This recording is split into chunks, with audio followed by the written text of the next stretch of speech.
Hey friend, welcome to the Halfway to Dead podcast. I'm your host, Jen Lovell. Listen, you and I have reached that age where we are done with the bullshit. We know that midlife is our chance to flip the script and experience life on our own terms. It's time to reconnect with our higher selves and reclaim our inner peace. Are you ready with an open heart and an open mind? Awesome, you're in the right place. Hop in and ride shotgun with me on this midlife spiritual journey.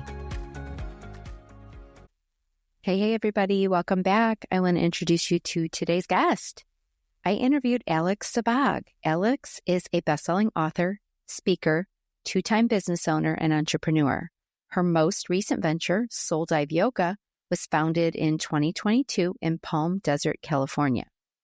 Seeking solace in the practice, she not only found healing, but also discovered a profound mission to share the transformative power of yoga with the world. In her debut memoir, Soul Dive, My Journey into the Deep, Alex tells her story of resilient triumph in and outside of the studio, on and off the yoga mat. Through her voice, she empowers and inspires others to embrace life's challenges, surrender to the divine redirects, and find greater peace, purpose, and presence in their own lives. So today's episode is not about yoga, you guys. So stay with me. If you're like, yeah, we've heard a lot about yoga. Stay with me, okay? Because we really dive into her memoir, her book. I have read The Soul Dive, My Journey into the Deep, and it's amazing. I have little tabs all over it. So she's going to give us the whole rundown on the book, but basically at 33 years old, within a span of a couple of days, she went from girlfriend to caregiver to fiancé. What was she caregiving? Her fiancé, well, it was her boyfriend at the time, but her fiancé got diagnosed with a terminal brain cancer, and she turned into his caregiver. And we talk a bit about that time in her life, but also we focus on what was going on before that and after that in her life. She calls it her 2x4 moment. She got hit over the head by the old 2x4. And whether your story matches hers or your 2x4 is something totally different, because everyone listening has been hit over the head by a 2x4 by now. We're in midlife, but maybe even more than one. So we talk about that. We talk about what she calls happy horse shit. So tune in to find out about that. She calls herself a spiritual Christian. And so she explains a little bit of what that means for her. We talk about all kinds of stuff, you guys. We talk about how she went from being a vegan to basically an animal-based diet and how that's helped her. We also talk about yoga. We talk about her whole journey, about holding space. She got rid of all her belongings after living in Chicago for 18 years. She just purged it all. We talk about that because I feel like this is a good time of year for us to start purging some stuff too. So we just dive in, you guys. We just let the conversation flow. And I learned so much from Alex. I find her very inspiring. So let's jump in and just hear everything that Alex has to share with us today. Hey, Alex, thanks for being here with me. I'm excited. Hi, Jen. It's so good to be here. Thank you. Yeah. So I kind of told everybody about your book and your bio and all your things. But I thought we could start out because everyone who has not read your book yet, they are going to read it after this. I know it. But everyone who has not read it yet, let's just give us kind of the shortened version of your story. I mean, there's a lot in this book, you guys, but just so you know what she's kind of gone through before we dive into some deeper parts of her book, let's just get the overview. So first things first, I've always known that I was going to write a book. Like from my early 20s, I would just have these experiences. My mom's like, you should write a book. But I was never energetically pulled to do it. Like I never wrote a blog. I never documented anything. I just sort of lived my life. And as you fast forward, the central experience that kind of anchors the book is the event that transpired on my 33rd birthday, which my boyfriend at the time was diagnosed with terminal brain cancer. Mm-hmm. I went from his girlfriend to the next day he proposed, so I became his fiancé and then assumed the role of a full-time caregiver of this man in a fairly new relationship. We'd been together for about 9 months. Moving through that whole experience and sort of witnessing my entire life burn to the ground, which is kind of a huge foundational element of my story.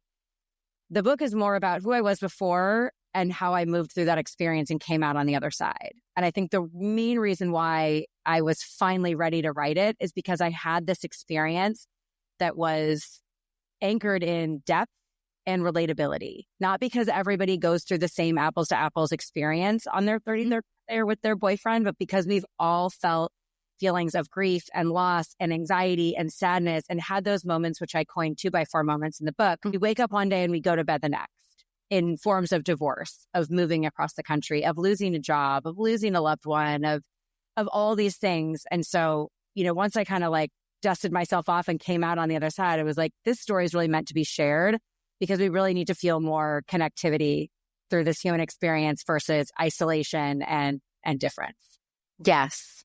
So you call it a 2x4 moment that you had. This was a big moment. So explain to us when you're saying 2x4 moment for everyone listening, because you were not tapping into your intuition at this point.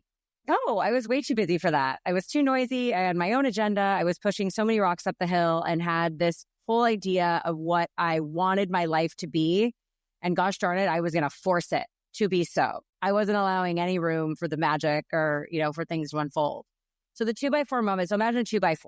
Like we're both from the Midwest. So like a big wood beam.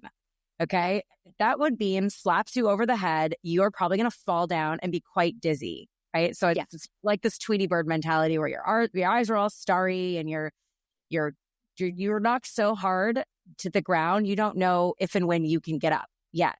And it's, whether you're physically pummeled to the ground or energetically just flattened, it's just this moment where life was one way the moment before and your entire trajectory of what life you have left will change forever after this moment. So you're basically saying like you're getting hit over the head with a damn 2x4, you're not paying attention, that type of thing. Because that's the kind of person I am too. There are those who can really tap into the subtle. They can hear whispers from angels. They are really in touch with intuition. And so they can float a little easier, I'd say. The lessons aren't always easier, but the blunt force trauma, if you will, is it's definitely easier. And then there's people like us. I'm a stubborn learner. I hope I'm a recovering stubborn learner after all this, where it's inconvenient when I used to hear those divine wrecks is what I call them. And I was like, I just don't want to take the time for this because I have my own agenda over here. But it also makes the question, how often or when we're pushing our own agenda, is that even right for us? Like when can we step back and say, well, that was good, but if I just let go and I surrender and I allow, could I really make room for what's great? Yes. And so you started tapping into your intuition later. And can I read a little excerpt from your book? Sure. Would that be okay? Okay. So, because it has to do with intuition. So here's what she said. And this is page 138. Okay. When we start living outside of our purpose, which will happen to each and every human on earth, likely multiple times during their lifetime, we accumulate layers that make us deaf. It makes it harder to hear the alignment, the redirects, and the invitations to get back to you and why you're here. As the layers shed, we become more receptive, acute listeners. We're more equipped to respond. There are only two things that make this possible, and they are gut and God. Gut is your intuition. So you were talking about you got hit by the damn 2x4. But you started listening more, right? And that's that gut intuition. So did this happen right away for you? Or what part of the journey do you really feel like you were tuning into your intuition? That's such a good question because no. I mean, there was nothing, elegant or graceful about the way I handled this entire experience in ways that, I wish I could have done better, but who has that kind of rule book, for the scenario? No, when all of this transpired, I immediately went into this like fight or flight, which is what happens when chaos or trauma, comes and descends into our lives. And I'm not much of a fleer, so I doubled down and I fought. And with that fight also triggered a lot of control. And so if, this sort of impending doom all of a sudden made its way into my immediate world, my mind was like, oh, well, if there's a 0.01% chance he can live, I'm the woman for the job. I will save you. And that's not only like insane. When I think about it now, it's like, well, I'm not God. I don't have that type of superpower. But that's what we think. We got this.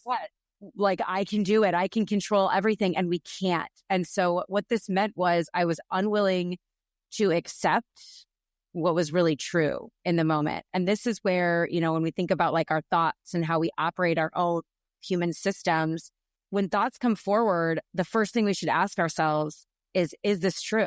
And then the close second is this mine? Or maybe ask is it mine first, and then is it true? And for me, I wasn't doing any of that. I just went straight into control. I thought we could pile drive our way through a happy ending. And I deserve a happy ending. I wanted to get married, live in a single family home in Chicago. I wanted to have babies with this person because that's what I should be doing at that time in my life. Instead, I could have done better at just surrendering and accepting and just sitting in this really uncomfortable space with a little bit more grace, knowing that these types of seasons don't last forever. So no, it wasn't right away. I had this really profound moment that I'm grateful for, but it was pretty hard to swallow, where I was sitting behind my apartment building in the West Loop of Chicago. And my little dog at the time was also on bed rest. So my dog had a neurologist, fiancé had tons of neurologists. And I made a margarita from my neighbors because I had no alcohol in my house. And I went down to this little patch of grass and I set the dog down and I sit on this tiny wrought iron fence. And I was just like, I'm at the bottom. Like, my life is never going to be any worse than it is right now. The person I love the most is dying upstairs. My dog is like struggling. I'm falling apart. I don't know who I am or what I'm doing here. This entire world I thought was going to be mine, like this life that I worked so hard to curate, is going away. And it's like I had a match in one hand and a can of gasoline in the other. And I honestly should have just lit the biggest bonfire of my life and let it go. But I couldn't release my grip on all these things that I wanted, and I just wasn't ready to release. So it really took time. It took years to soften and accept and realize that, this experience wasn't a punishment. It wasn't because I, did something wrong. It was a wake-up call. Because I should be living my life a different way than what I was. And I will say, conditioning yourself and tuning out the noise and dropping into a practice that can bring you closer to your purpose is something that does not happen overnight. No. And so I think in hindsight, I went through about this 5-year burn period of losing all the things that I thought were it, that I thought I was supposed to have, that I desperately wanted to have. And every single one of them had to be let go. The city that I moved out of Chicago, the home that I love needed to get sold in order for me to leave, my friendships, my community, the company I owned for 12 years. It was just like everything had to shed in order for me to step out as, this still me, but kind of newer, more learned version of myself. So was this the point? So when you first pick up her book, you guys, you just assume, you hear the synopsis, she turns 33. Basically, you went from a girlfriend to a fiancé to a caregiver, like just within 2 days or something like that. Right. So when you hear that story, you assume we jump to what is expected of all of us, right? We jump to figure that, okay, this is another story. It's gonna be a tearjerker. She's holding his hand there at the last moment, right? And it's the story we all heard.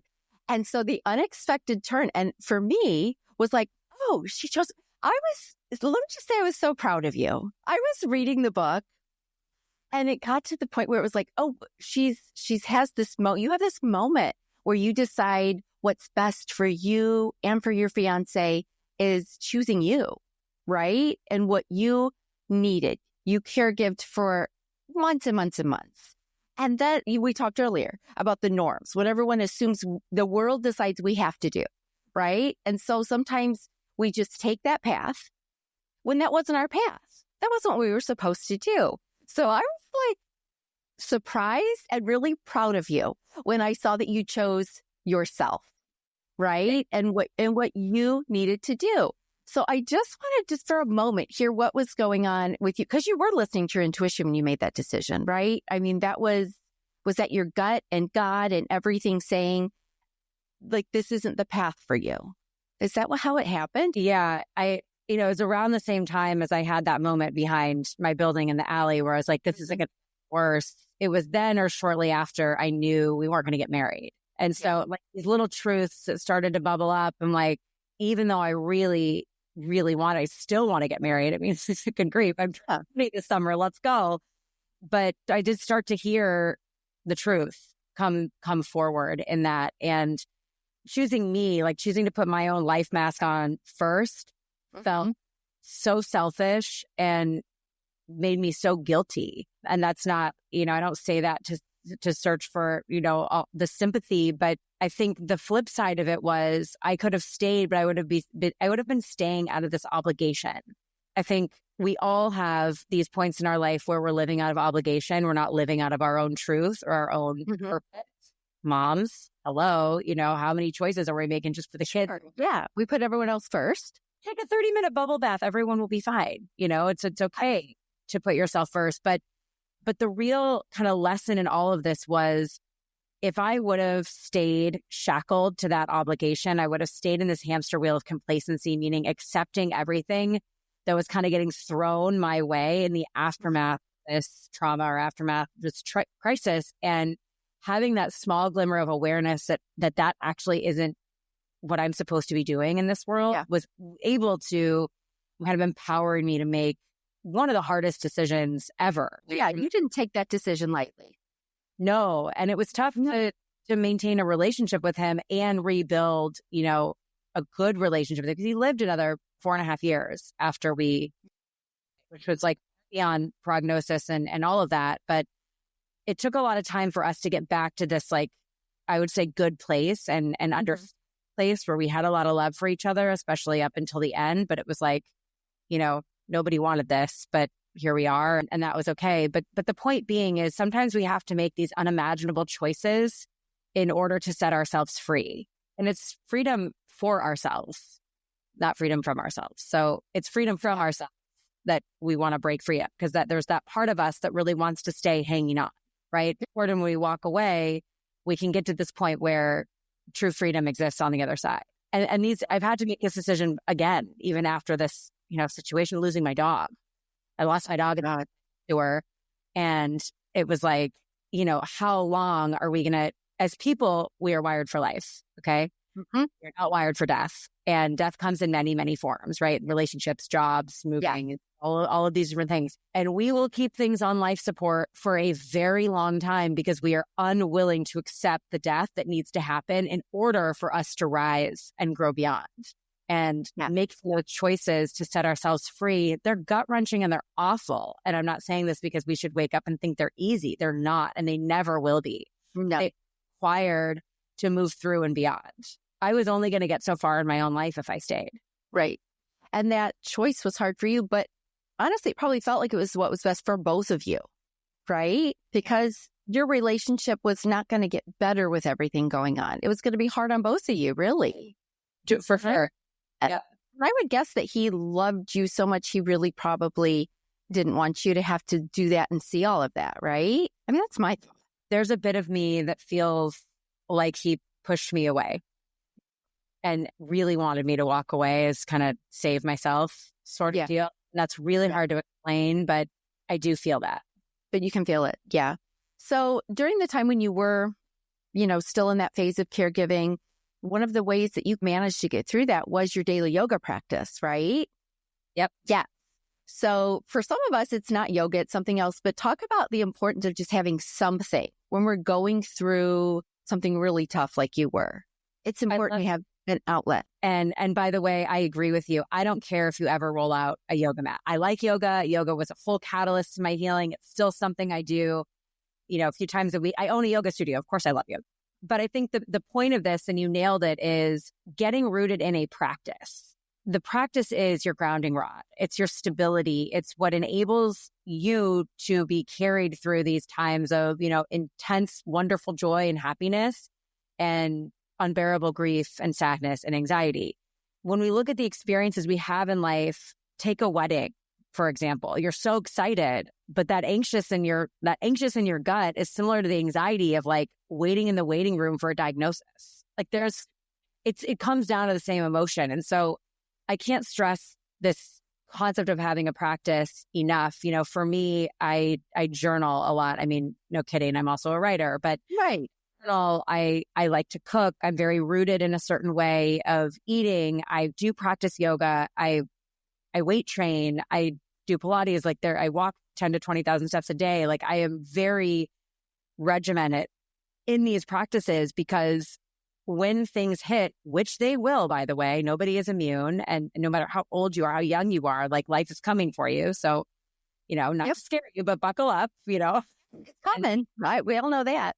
Every single day when you drop into your practice, you're being carried through so that when the good, when the bad, when the indifferent starts to hit, doesn't matter, because you're able to create and maintain a greater sense of equanimity in your life when you can fall back on a practice. For me, yoga became it's such a bigger part of my life. I was already doing it like 5 or 6 days a week, hot power yoga, 95-degree room, intense.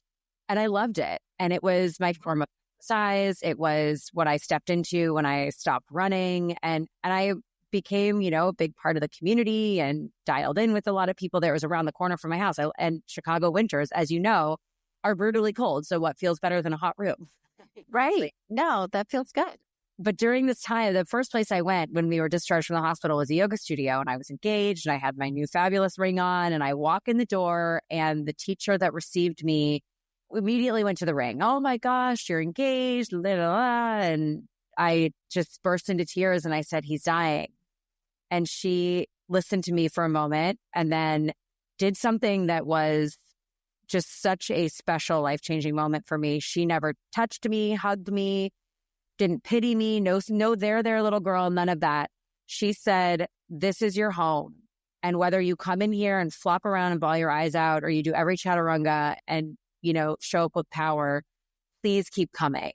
Like, this is your permission to show up in any way, shape, or form, just as you are, to simply be. Keep going. And I took it to heart. And she was like the strength, like strong, badass, like, yeah, yoga teacher that, sometimes I would crawl out of those classes, and for her to say, to extend that permission slip was something that I had never received as, a woman, an entrepreneur, business owner, whatever, in anywhere in my life. And I think looking back, one of the things that really inspired me to open Soul Dive Yoga in Palm Desert was this notion of giving people a place to go and extending that permission slip that you can show up however you are.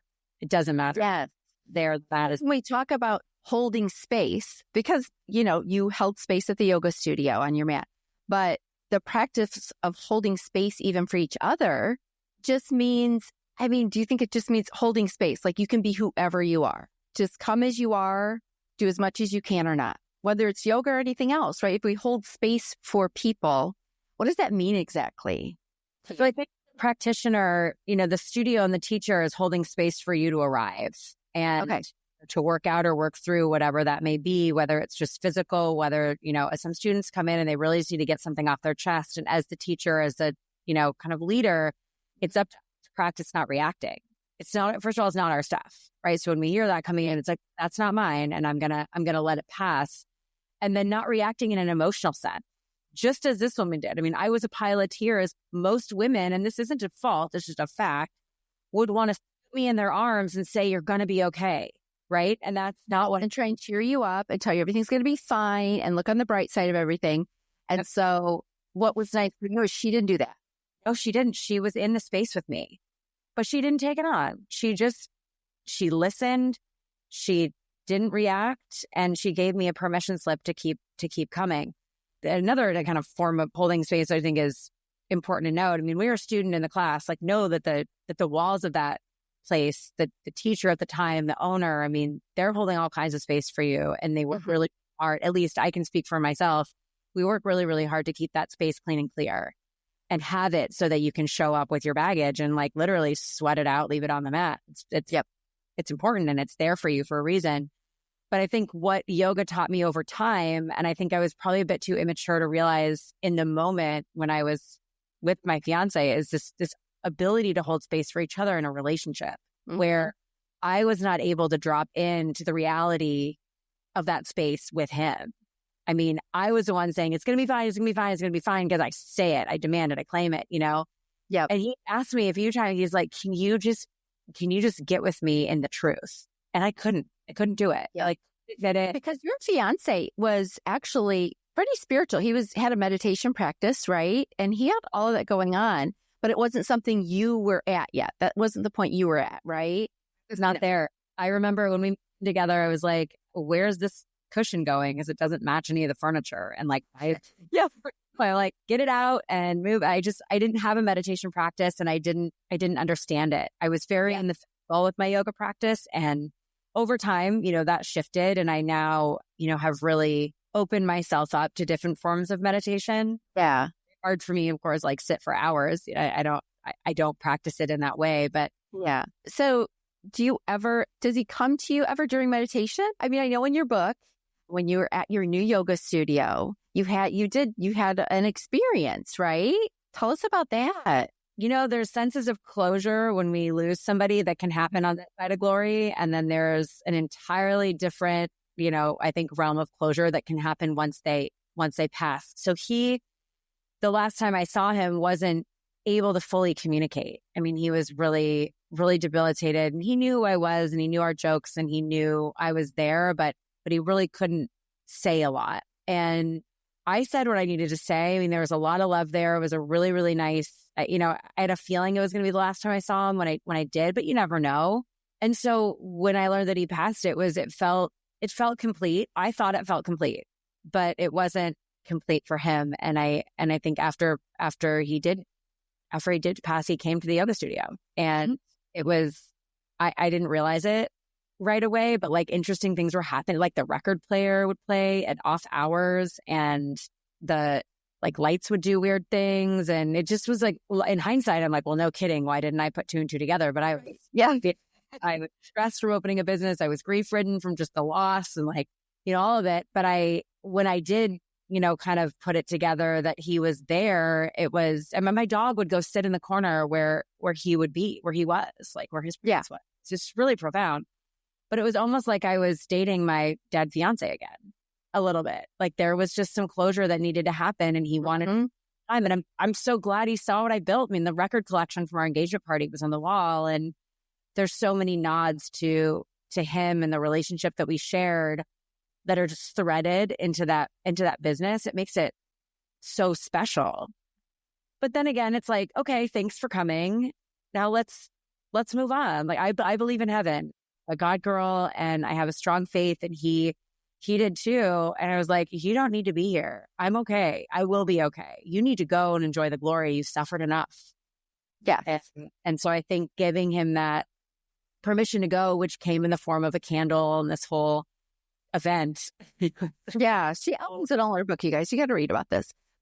And then I'm forgetting in the timeline in the book where this was, but it's something about you saw yourself married in your future with a child, and he was there, right? Yeah, it's breath work. So anybody that's done breath work, breath work is incredible. There's many different forms you can practice. And I was at a retreat in Santa Fe, New Mexico, and I even chose to keep it pretty light.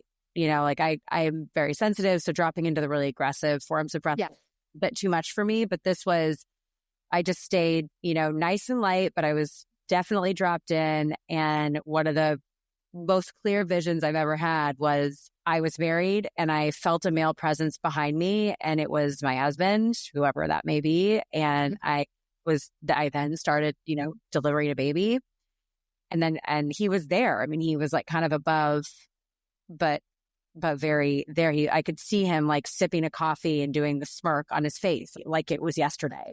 Yeah.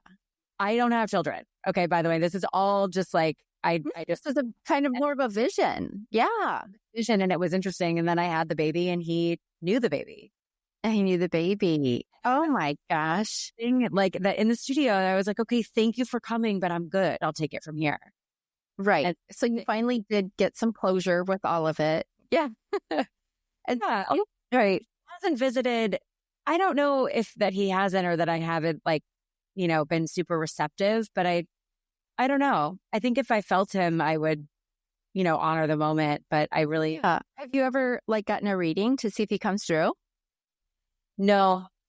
Okay. That's there. Yeah. Part of the dots connecting with the studio experience was a woman who is a medium, and she looked at me and asked who he was. And I was like, what? I think everything it's all been said. It's good. And it's like, I don't have any questions. I don't, I think there are things that just don't. Sometimes like when things are over, it's better to just let them be. Just let it go. Yep. And let it go, move on. And when we dig that stuff up, we're putting it back into the tissues of our body. And that's just like a really, really big reason for it. I don't think that we need to go back when we're here to go forward. Yes.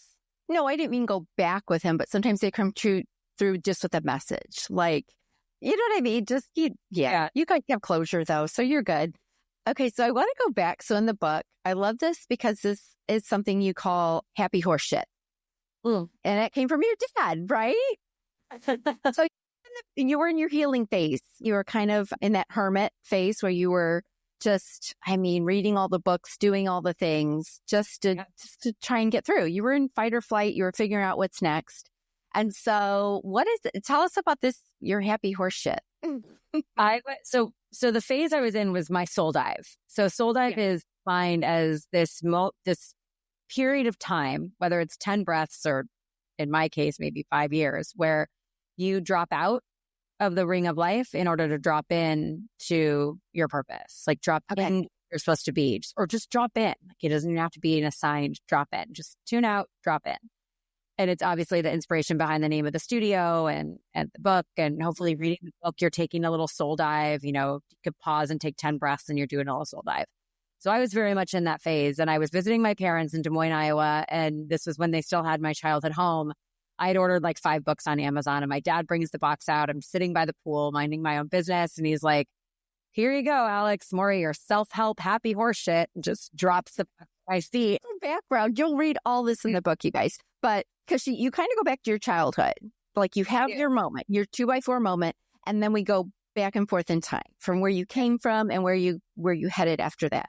And so your parents had you a little bit later in life. So you have boomer parents. Yeah. And very much so. Kind of all horse shit to them. Some of this. You were brought up with it. And you know what? It's the older I get and the more deeply rooted in my faith I become, even I look at something. I live in California. Okay. This is the capital of happy horse shit. Like you want happy horse shit in Southern California. We got it all. We put the crystals out under the moon and we're doing all the things, right? All the things there. Yep. You know what? If you need to do it, do it. But like, that's just not the pole I hang my hat on. I am, and like, it's more of I'm a faith-based, woman. And, you do what resonates with you. Yeah. I was searching, I was reading all kinds of things and, when things fall apart and comfortable with uncertainty and the surrender experience and like all kinds of different teachers with different modalities and backgrounds and whatnot. And I think for parents, I can assume that there's nothing more painful than watching your child suffer. I can absolutely tell you that's the truth. Yeah. Yep. And if you had done something to make it go away, they would have. Yep. My dad woke up one day and said, "What do you need?" I was like, "Honestly, I need a car." All of a sudden, I'm like Ubering to hour away appointments with somebody who's like really sick. The next day, he showed up with a car. It's like they would have done anything to make it better. They couldn't. And I sort of, as much as my mom was like, "Why don't you go to the church? It's all you need. You don't need yoga. You don't need this." And she now is like, we've all come around. We understand that yoga. We get it. We all need different things. Yep. Yeah. But now it's like they see it more. And, I've had the joy of knowing me more closely now that I live in Southern California. I'm with them once a week when I go back to the studio. Yeah. But this whole concept of happy horseshit really came from, if you're not moving toward your manifestations, which is just a fancy word for your hopes and your dreams, then it's all a bunch of happy horseshit. It's just you spewing hot air out into the world like, oh, I'm going to do this and I'm going to do that and I want this and I want that. But if all you're doing is sitting on your own complacent hamster wheel, just complaining, you're not energetically moving toward the things that you're calling it. So what do you recommend? So how did you do this? What do you recommend? Just small steps going towards what you're trying to manifest? So for me, I think it all comes back to the practice. I think especially in these times, and you're like, oh my gosh, I just, I got divorced or this major life altering thing just flipped me upside down. Step number 1 is get out of bed the next day. That's it. Sometimes it really is that simple. And we have those years. I ended 2024 and I was like, this is a year I just needed to survive. I'm not thriving. Like 2025, taking it up to be better. But this one, I'm like, let's just get it up over with. I am And those spaces are okay to be in. And it's okay to admit it. When you run into somebody, how are you? It's been a tough couple weeks, but I'm hanging in there. How are you? It allows us to connect. And if all you can do that morning is get out of bed, maybe walk around the block, do it. That's all, not all you need to do. Just keep moving forward. Keep moving forward. And, as far as the things that you want to call in, move in the direction. I don't know. There's a million things that people could be wanting. But for example, if you're in a job and it's taxing and it's 70, 80 hours a week and you hate it and you want a new free up space, how can you get that next level job when you're just like so consumed and being buried, by this job you already have? If you're in a relationship and you want to be in a different relationship, get out of the relationship and free up the space. Yeah. Move forward to the thing that you want. You want to move across the country? Start cleaning out your closet. Yeah. Literally, talk about this. Okay, listen. So, spoiler alert, she decided to move from Chicago back to California. And in doing so, you ditched all material possessions, right? You were just done. So tell me a little bit about, okay, because this is from your book too. Guys, I'm going to read another excerpt. You ready? Okay. This is the work, people. For me, I had to release the physical stuff and to clear out my home so there was actually space. The space gave me a way to feel emotionally and energetically what was actually happening in my life. So it's not, we get rid of our physical junk, but it's not just that, right? It's deeper than that. Our stuff is heavy. Like our physical stuff is heavy. The emotional baggage that you're carrying around. I mean, that's where like the yoga and the meditation kind of comes in. But I lived in my place in Chicago, the most recent condo that I owned, for 8 years. And as a single woman with a tiny dog, you would be amazed at how much I pack it in there. Yep. Oh, yeah. It wasn't about, I was like just reorganizing it. I wasn't shedding it. And when I started the process of shedding, and I'm talking like 20, 30 trash bags of stuff, just like to go, space really did start to clear. The opportunity to move came, and I was able to answer the bell because I wasn't going to be held back for 3 months packing up all my stuff. I think logistically, what did you decide to keep? Or did you just say, I don't want any of this? Yeah, I kept an edited wardrobe. I mean, I had some pieces that were worth hanging on to, but Did you just kind of only the necessities? Anything that was like really meaningful, like pictures. I mean, I didn't go live like a truly nomadic lifestyle. I did have a landing. You kept some stuff. Yeah. So I do know somebody who does live nomadically, and like literally, if he can't carry it, he can't take it. I'll never understand that. I mean, I can fit my closet in the back of my car, but I have a decent SUV. So I don't know, like I'm minimal, but I'm not like, Yeah. But it was just like, if I hadn't worn it in a year, get rid of it. And I have the same mentality now. I mean, my mom and I are very different. And when I first moved out west, she went in my closet and she's like, oh, you have nothing. How are you going to get, you have I was like, listen, I will rebuild it, but it will be, very purposeful. And like, we're not going to go, I don't want 10 of whatever t-shirt you like right now. I don't. Right. Get every color when you like it, right? Yes. So, and I keep it tight, and I always know what to wear. It's just this really refreshing, way of life. Like, I'm in a very small home in San Diego. I mean, I have 1,000 square feet, which is smaller than what I had in Chicago. You'll pack it up in a day if you needed to. Somebody walked up with a check that, warmed my heart, and they wanted this place. Yeah. Because you're not as connected to your physical things anymore. No, and I just don't need loads of it. I mean, sure, I'm connected to something. I've got art in here that I really like, and that's meaningful, and pieces of jewelry, and, of course, like a few handbags and shoes. But, when you keep it edited and keep it tight, imagine, and this is how I roll. Imagine the dream guy calls you and says, we're going to Paris in 2 days. Can you be ready for that? I want to be ready for that. I'm delicate, right? I don't want to have to say no because I'm farting around with a bunch of sweaters, not knowing what to wear. Well, you did that in your book. You guys, she's had a lot of dating fun. And you had was it Hawaii? You just had to be ready to go to Hawaii in a couple days with some guy. Couple days. Here we go. Oh, there she goes. Okay. And this was before all of this, right? Oh, yeah. This was 12 years ago. Yeah. Totally. And I still, I don't know if I was really living that edited then. I think I just took whatever I had as like, whatever. But now I don't want to spend my time digging through my stuff. No. physically, emotionally, energetically. I want my stuff to be constantly worked out, which is why I'm in this practice, which is why I physically, do so much yoga, Pilates, the weights, the walking. Yeah. So I am so dialed into my diet and my eating program is because when that's just how you operate, it's not, oh, I'm going to start it next week and go hard for a week and then go off. No, it's just how you live so that when you do practice. Yeah. Like you're still in it. Yeah.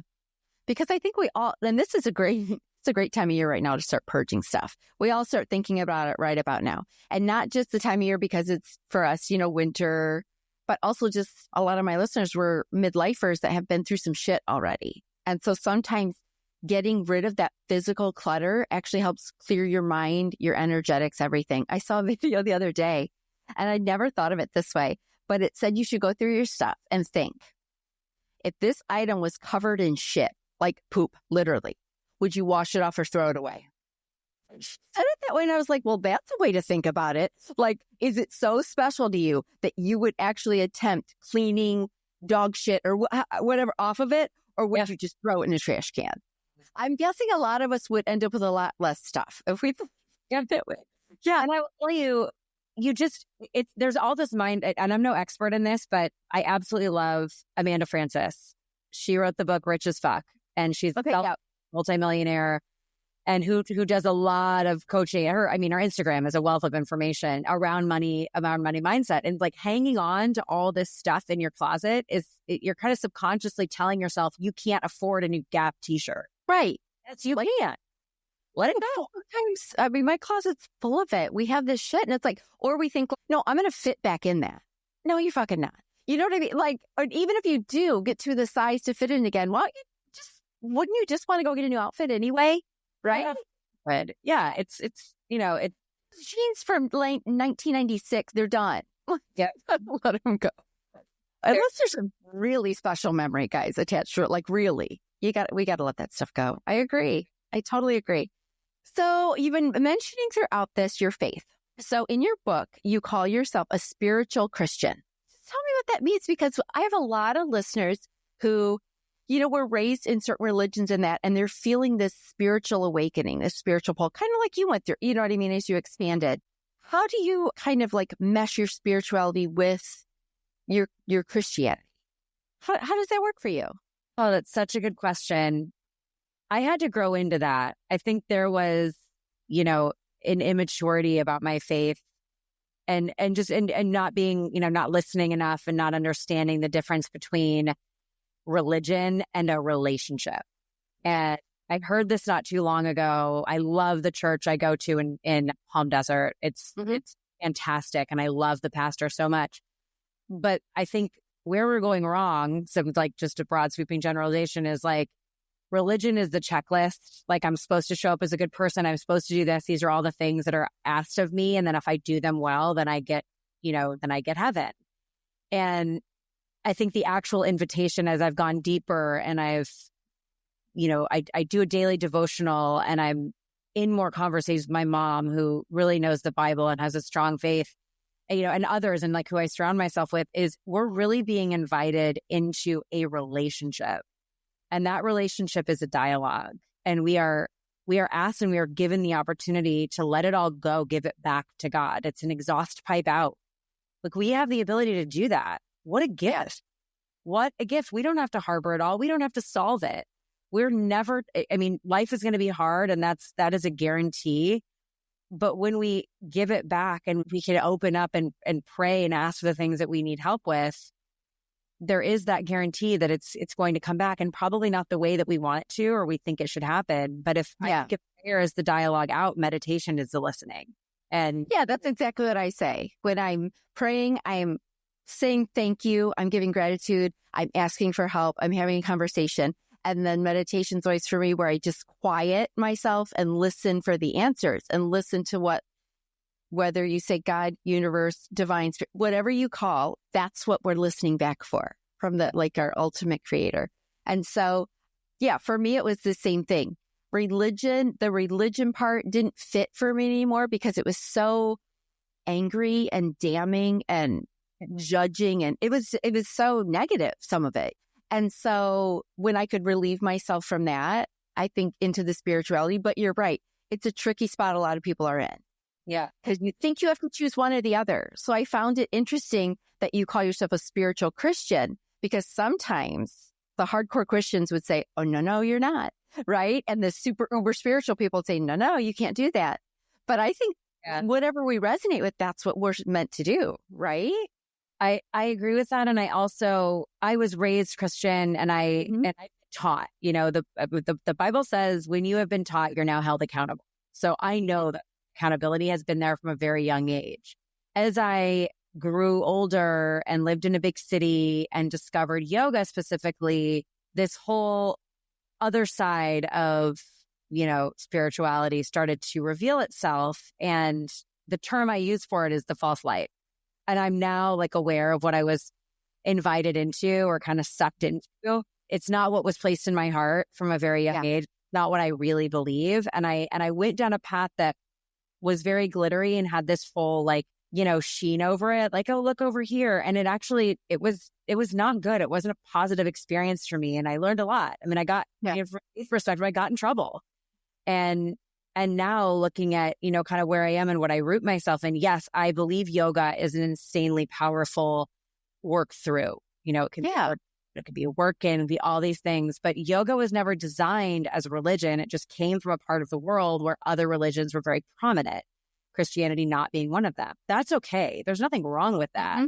What becomes and this is where the church will sometimes have an issue with yoga and where we get a little crosswise, because there are some churches who say don't practice yoga. And that breaks my heart. Sure. Because that's a very based response, in my opinion. But really, what is on your heart when you practice? And this goes for anything, by the way. What's on your heart when you do your walking meditation or when you're gardening or when you're cooking? And if you set an intention to invite Jesus into your life or to, whatever your intention is that, then that's what's on your heart. And then that's what your practice is rooted in. So I do wish that there could be a little less fear from, the religious sects. It's the fear part that I always had trouble with. You know what I mean? Because there's, like you said, religion's this list, right? That you have to follow to the T based on, whatever you grew up in. And it was always so fearful. And I found through my spiritual journey that God is really just more love than that fiery anger. Yeah. I don't know. I've heard a lot of people even say their minds, they just become a bit more open-minded with it, especially if you were in a very strict religion, no matter which religion it was, to open your mind up to bigger things and to all of the possibilities with God and Jesus and everyone. So no, I love that. I love that you said it like that. And I love hearing your explanation, because I know there's a lot of people listening that will identify with that, right? Yeah. Because we each have things that resonate for us. Yeah. And there's, I can speak for Soul Dive specifically, which is the studio that I own. It's a completely neutral space. There's no iconography. There's no statues. There's no reference to the Eastern world, not because I don't respect it and not because I don't, kind of celebrate the roots and where it came, but because we're in a modern era. And as teachers of anything with a deeply rooted lineage, it's our responsibility to translate and bring it forward in a way that's palatable and understandable. And more of a blank slate so people can come in and, like you said, just hold their own space, whatever's going on, or their own belief systems. It's okay. So that everyone can feel welcome. Yeah, I love that. That sounds perfect. We need more places where we can hear our own thoughts that are just neutral and not busy. I love that, because it gives people the space to figure out who their authentic self is, what feels right for them. Right? Because what's right for you might not be right for me or the next person. But I feel like if we all can just universally be open and just kind of love each other and appreciate each other's differences, I don't know. I think the world would be a bigger, better place. Right, Alex? I couldn't agree more. I think one of the things I learned, show up in real life, I saw it. When I did this book tour, I was gone for about 6 months, went coast to coast. It seems like we as people are very hungry for authenticity and vulnerability and connection. We are craving this human connection. And I feel in a certain way, I was here to put my hand up first and say, okay, fine, I'll be vulnerable first. I'll do. Yep. And by doing that and by opening up these book signings with, a little bit about my story and moving into Q&As and whatnot, what would happen is the room would then start to share or just start to connect in a way. I mean, these people didn't all know each other. A lot of it was just random and people meeting for the first time. They were really profound moments. I mean, I was in Northern Michigan, and a woman who lost her husband 2 weeks before the book signing. I mean, glassy eyed and just in the thick. Oh, yeah. And she kind of raised her hand and said where she was. And she's like, but I'm so happy to be here, because she felt supported. But That's what we really need. We don't need everybody to be exactly like us. We just want to like feel accepted and people to hold, like you said, hold neutral space for us. So we can just feel what we're feeling and like just do this. Yeah, I love it. Yeah. So I have one more thing I want to ask you about, because listen, you're over there in California and veganism is huge. And you have figured out how you actually, were you a vegan for a little bit or no? I mean, you were tried plant-based. Yes. As you're trying to get your gut instinct. I dabbled in a vegan situation. Gosh, it was years ago, and I literally almost died. Okay. Yeah. Horrible. So needless to say, I'm not a vegan, and nor do I believe in veganism. Because so you ended up, guys, this is another excerpt from the book. Are you ready for this? Okay. So listen, she talks about how she could get on her diet soapbox and stay there forever, right? So we won't get her on her soapbox right now, but she says if the belly is the source of our feeling and our gut, the literal connection to our intuition, keeping it clean, is essential. What you consume has the ability to block as much as it has the ability to open your gateway to listening to the divine. Okay, so you've linked up keeping good gut health actually with our intuition and feeling open. Is that right? Is that what I'm hearing? It's totally right. Okay. So I have been eating an animal-based borderline carnivore diet for 5 years. My life has changed in such dramatic ways since doing that. I mean, when I was younger and I was living in Chicago, I thought, I had to eat a ton of salad and grains and we're all told to just go at those salads and stuff. And that always was right for everybody. No, I felt horrible. I constantly had stomach pain or was doubled over in the fetal position, and just like, I was never right. Like, it's just things were not working the way that they were supposed to be working. And I just kind of started in on the animal-based path, and it was really tough to convert over, to break away what I thought was true or what I'd been told to be as being true for so long. But now, when you look at what's happening now with the health and food and all of that, way more research and support for eating these like high-fat animal-based diets is out there. So I feel lucky that I was kind of at the beginning of when this conversation started to heat up. Because you're saying 5 years. Now the carnivore diet's all the rage right now. It's like everyone's carnivore. So just briefly, in case anyone's wondering that's listening right now, it's animal-based. What are you allowed to eat? It's not just like every meal you have huge plates of meat, right? No. But I do eat a lot of beef for breakfast, which that kind of stuff. Yeah. But yeah, I mean, I don't do that well with eggs. There's nothing wrong with eggs if you digest them well and you have good like soy-free egg options, and then have at it. They just don't like me. So I eat them very infrequently, but I'll have, let's see, a day in the life would either be a little bit of ground beef or some pork breakfast sausages, clean, no nitrates, nothing like that. Today, I had a little snack of cottage cheese and blueberries in between yoga and weightlifting. For lunch, I make this big mixture of 2 pounds of ground beef, sweet potato, onions, carrots, little curry powder, cinnamon, honey. So the carnivore diet is not, because I think like us who know nothing about it, we just think it's meat. You still get some veggies, right? I do. I eat root vegetables, and I will eat some greens sparingly, but just a little, I would never sit down to a big bowl of salad anymore. Yeah, it's mostly root vegetables, and you can still throw fruit in there.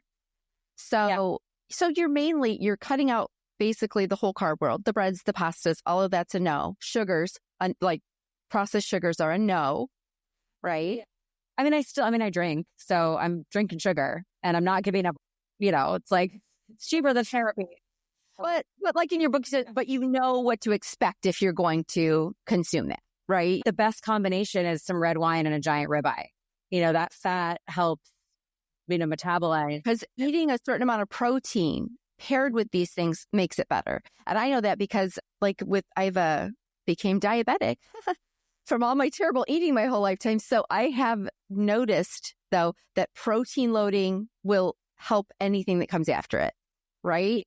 And basically, the problem with the grains is just the U.S. quality of how we treat the crops. So, if you have Italian flour, French flour, and you're making that or something from that, like, okay, I mean, I wouldn't do a lot of it, but I do eat some sourdough, and I'll supplement other things, in here and there. But the bulk of what I eat, animal-based being, like, it comes from an animal. Yeah. And then supplement with organs. And, the collagen is amazing, even better. And like we've made, whether it's diet or beauty or whatever it is, like as humans, we have overcomplicated things to the max.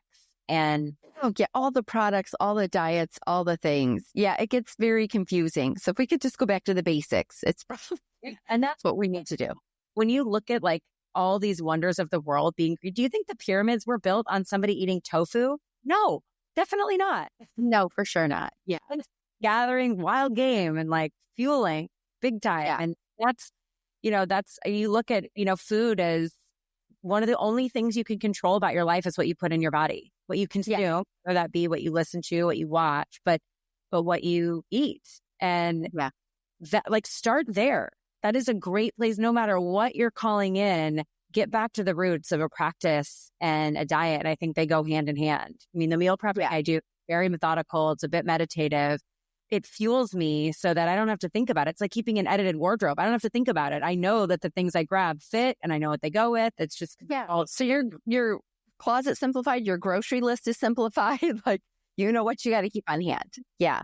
And could you do other meat too? Or is it mostly beef? You doing the chicken? You doing the pork? Or no? I'm totally fine with chicken, pork, fish. It just kind of depends on how I feel and what I need. Yeah. But say that the fat content of the beef is what I chase. And that's where your brain gets stimulated and all the energy comes from that. And I just...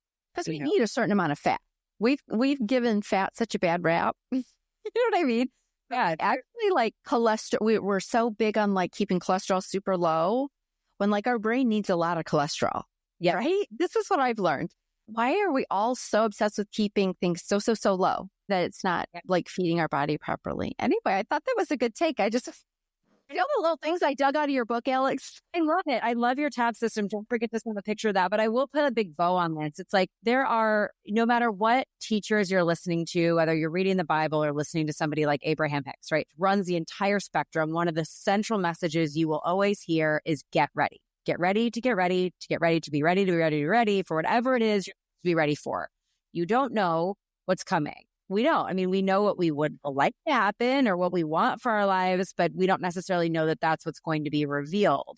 And so if we get ready, we're more clear, we can hear the bell when it rings. You don't want to miss the opportunity. That sucks. It's horrible. But we want to be able, just like the trip to Paris, we want to be able to pack the suitcase and go. We want to be able to have the food ready because we know it fuels us. We know we're going to sleep better. Mm-hmm. We want our bodies so that we go to bed tired and we get better rest. I mean, this is all stacking the deck. It's, if this sounds very overwhelming to you, check yourself. Where are you spending your time? What is more important than maintaining your health? You don't get to do this over again. You get one. And if you wreck your body or wreck your mind or wreck both, heaven forbid, it's really hard to repair if you're given the opportunity to do so. Yes. So basically, we need to put this stuff into practice daily, not wait for our 2x4 to hit us in the head. We need to get these practices started so when the next thing hits us, because like you said, it's coming. We all have our shit and there will be something new coming. You can count on it. Yep. We'll be ready, right? Our bodies will be in better shape. Our mind, our emotions, our mental health, everything we'll have our practices in place, whatever that is for you. That doesn't mean you got to go join yoga to be ready. It just means find your practices that make you feel really at peace and authentic, right? And then you're ready for whatever's coming. Like I'm in a phase now where, I wrapped up the book tour in November, did the holidays, and I've sort of entered this year in another, really get ready uptick with like physically getting ready, mentally, emotionally, like lots of cleaning out of files, of making space, because something is entering and you want to be ready to go. Entering. I can feel them and I know they're kind of circling out there. And I'm like, okay, I still have little things to like, to tie up before they're really, able to land. But I don't want them to be ready to be landing right now and have me be too busy, right, that you don't even see it. Yeah. You don't have space for it. Space for it, or I can't take the opportunity. So it is really important to dump that and make the time and the space to do it. Okay, so speaking of space, what's coming next for you? You're working on some books, I bet. Because here's my other take on the book. It felt like we wrapped up the story before and after, but I felt like you could do some diving into different things. I feel like there's more books within this book. I read certain parts and I was like, she could do a whole book on that. Yeah. So, there are a few things that I alluded to that maybe, couldn't be elaborated on at the time. Because we don't always know how things are going to end exactly. I mean, the end of this book, by the way, was not what I wanted. I mean, when I set out to write this book, I'm like, great, I'm going to put the bow on the end of it and it's going to be me. I'm going to be married. I'm going to have a baby. It's going to be that Instagram picture that everyone's going to look at and be like, an asshole. But that wasn't coming. That wasn't happen. It got to the point where I needed to be done. And my, the woman who has worked for me since I was 27 was like, Alex, you did all 12 chapters. It's time for the last one. And I was like, but it's not the way I want it yet. And she's like, did you take any advice? It doesn't matter. End it. And then write this one, but this one has to be done. And this is the thing. We need to accept endings because they have to come before the new beginning. It is the form of death that we're avoiding. I mean, to bring this whole conversation full circle, I had to end it. And I think it ended fully. And I love, and I hope that when people read it, they feel very phoenix rising from the ashes and like empowered to get in there and the light. Yeah. Yeah. And it lets us all know whatever ending we have in our mind might not be the ending we get, but we will get what we were meant to get. It's coming. I think it's coming. I feel big things for you, Alex. I don't even know, but I felt like proud of you during the book. And I was like, oh, she's got big things coming. I just know it. Yeah. I think all your manifesting is going to, in the next couple of years, it's going to happen because you've been doing the work. There's another book. And if you want a glimpse at what that book will be like, get on my email list. So do that. You can follow me on Instagram. I'm a periodic poster. So, very. Yeah. But I do have a big announcement that I will be out by the time this airs, so I can say it. But I am taking a small group on a retreat to Sicily, 1st through September 7th. So it is not a yoga retreat. It's very much wellness and lifestyle. We will do some yoga, daily, which you don't have to participate in if you don't want to. But if you want to travel, if you want to go into the deep and have a little soul dive escape. Yeah. And there's many other things on the horizon, but I made a commitment to myself that I was going to stick with ease. Ease is what showed up for me in the beginning of 2025. And ease is what needs to be here right now. The last 4 years was a lot of chaos and, whether it was new business or grief or loss or anxiety or constantly moving around and dodging and creating and all of it, I need a little ease. So the things that are coming may take a little bit longer than I would have liked, but that's okay. Yeah. Will go less. And so that's kind of where I'm at. Okay. So everybody listening, you've got to get on her email list so you can keep up on all this stuff. Yep. Right. If you're in her area, guys, she's got this full dive yoga studio. You got to check that out. But really, you got to get your hands on this book so you can read, because there's a lot more in here, guys. I barely scraped the surface on all the tabs I have in her book right now. Oh, I'm excited to see everything you have coming. You guys, all her links are in the show notes. You know that. And so you can reach out directly, keep an eye on everything she's doing. We've learned so much. And so I hope that everyone listening learned something, connected in some way with part of this story, because like you said, it doesn't matter where your grief came from, why your 2x4 hit you. Like we all have ours, right? We all have our 2x4. We all have our grief and pain and happiness. So we just all have to connect, open our minds up and connect with each other, because we're all in it. We're all in it, right? Yeah, we very much are. And it's really, it's as much, painful as it is beautiful. And I it just takes a heck of a lot of grace and gratitude to keep it with. Yep. I love that. Grace and gratitude. I like it. Well, thank you, Alex. You have to come back up once you have your new book out. I would love that. Thank you. All right. Yeah. Thanks so much. Thank you. Listen, I know your time is valuable. And right now, I'm feeling super grateful and totally humbled that you chose to hang out with me today. If this podcast resonates with you, could you do me a solid and hit that subscribe or follow button? That's going to help you out because you're never going to miss an episode. And it helps me out because you're never going to miss an episode. And if you have like 30 seconds more, could you leave a 5-star rating and maybe leave a kick-ass review? Thank you so much, and I can't wait to continue our journey on the next episode.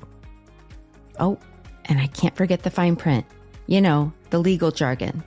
This podcast is presented solely for educational and entertainment purposes. We're just two friends on this journey together, and this podcast is not intended as a substitute for the advice of a physician, professional coach, psychotherapist, or any other qualified professional. You get it. See you next time.